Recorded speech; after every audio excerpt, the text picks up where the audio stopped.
Praise the lord. యాత్రికుని ప్రయాణము John Bunyan మొదటి భాగము.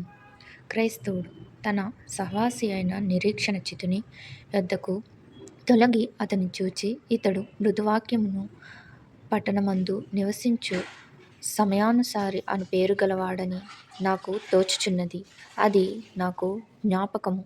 ఈ ప్రాంతములయందు కాపురమున్న వారందరిలో ఈ మన సహవాసి కంటే మరింత చెడ్డ దొంగ ఎవడునూ లేడని పలుకగా, నిరీక్షణ చిత్తుడు వానిని అడుగుము, వాడు తన పేరు చెప్పుటకు సిగ్గుపడుట ఎందుకని నప్పుడు క్రైస్తవుడు మళ్ళీ వాని యొద్దకు చేరి వాని చూచి, అయ్యా, లోకములో నీకే బహుజ్ఞానము కలిగియున్నట్టు మాట్లాడుచున్నావు. నా జ్ఞాపకము చాలదేమో గాని నిన్ను కొంతమట్టుకు పోల్చినట్టు నాకు తోచుచున్నది.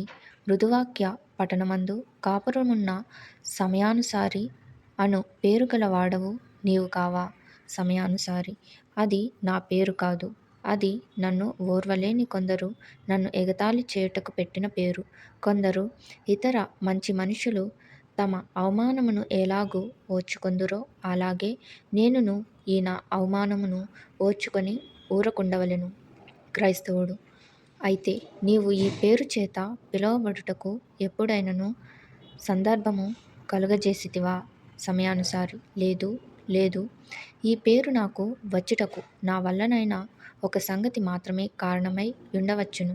అది ఏదనగా, ప్రస్తుతము జరుగునది ఏదైనను సరే, అదే నా మనస్సుకు అనుకూలమవును గనుక దాని వలన నాకు లాభము దొరుకును. అది నా అదృష్టమే గదా.